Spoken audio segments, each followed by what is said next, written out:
और बुलेटिन में बात होगी अब हरियाणा की खबरों की। हरियाणा के मुख्यमंत्री नायब सिंह सैनी ने पेट्रोलियम उत्पादों की उपलब्धता को लेकर फैल रही अफवाहों पर सख्त रुख अपनाते हुए स्पष्ट किया कि प्रदेश में एलपीजी, पेट्रोल और डीजल की कोई भी कमी नहीं है। उन्होंने कहा कि कुछ लोग जानबूझकर गलत जानकारी फैलाकर जनता में भ्रम पैदा करने की कोशिश कर रहे हैं, लेकिन वास्तविक स्थिति पूरी तरह से नियंत्रण में है।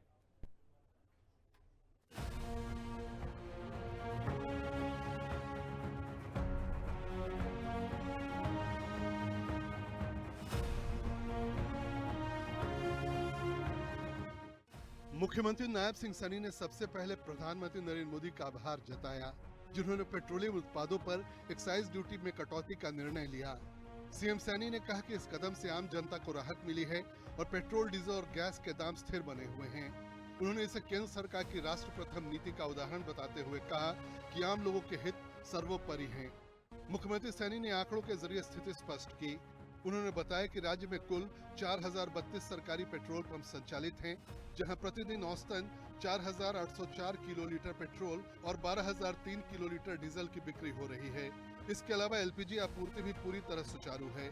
प्रदेश में रोजाना करीब 2 लाख सिलेंडर प्राप्त हो रहे हैं, जबकि लगभग 1,90,000 सिलेंडर वितरित किए जा रहे हैं। पेट्रोल, डीजल व गैस की कोई कमी नहीं है।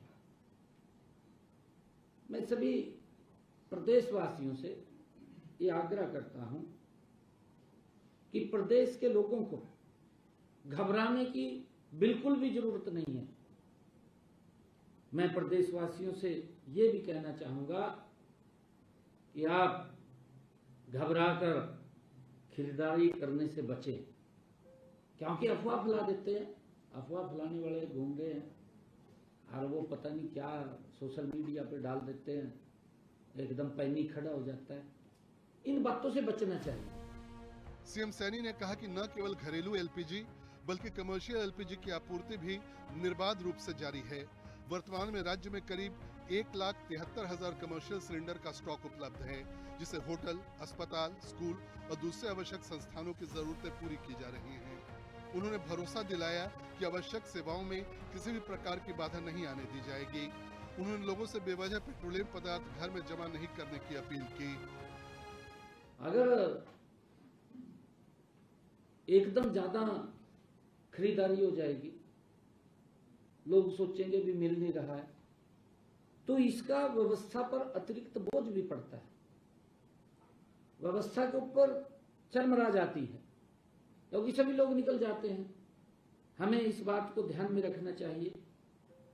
और मैंने स्वयं जो हमारी पेट्रोलियम कंपनियां हैं उनके साथ लगातार हम संपर्क में हैं, बैठ के कर रहे हैं उनके साथ। और मैं ये भी प्रदेश में पेट्रोल, डीजल और गैस की आपूर्ति की स्थिति इस समय, क्योंकि मेरा पेट्रोलियम कंपनियों से कई बार बैठकें हुई, उन्होंने बताया है मेरे को कि इस समय प्रदेश में वैसी ही स्थिति है जैसी 4 महीने पहले थी।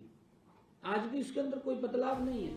मुख्यमंत्री सैनी ने बताया कि केंद्र सरकार ने कमर्शियल एलपीजी के लिए 70% आवंटन का ढांचा तैयार किया है, जबकि घरेलू एलपीजी उत्पादन को 40% तक बढ़ाया गया है, जिससे आयात पर निर्भरता कम हो सके।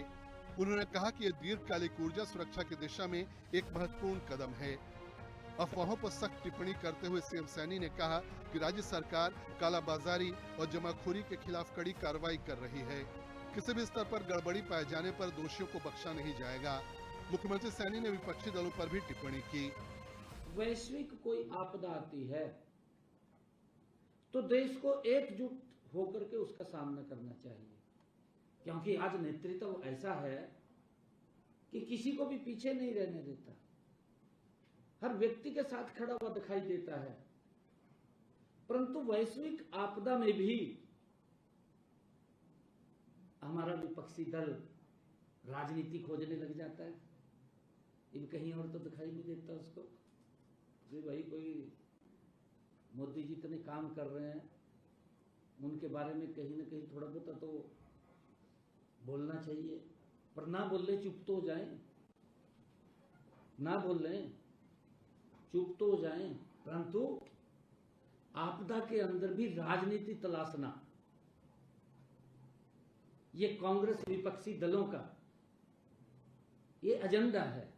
इसके साथ ही उन्होंने प्राकृतिक गैस क्षेत्र में सरकार के फैसलों की भी जानकारी दी। उन्होंने बताया कि पहले पीएनजी पाइपलाइन बिछाने के लिए 3 लाख रुपए प्रति किलोमीटर का लीज रेंट 10 वर्षों के लिए अग्रिम लिया जाता था, जिसे अब काफी कुछ घटा दिया गया है। इस फैसले से प्रदेश में गैस इंफ्रास्ट्रक्चर को तेजी से विस्तार मिलेगा। मुख्यमंत्री ने जनता से अपील की कि वे अफवाहों पर ध्यान न दें और किसी भी जानकारी के लिए केवल आधिकारिक स्रोतों पर ही भरोसा करें। उन्होंने दोहराया कि हरियाणा में पेट्रोलियम उत्पादों की आपूर्ति पूरी तरह सामान्य है और किसी भी प्रकार की कमी की स्थिति नहीं है। ब्यूरो रिपोर्ट, हिंदी खबर। और हरियाणा की खबरों में फिलहाल इतना ही। नमस्कार।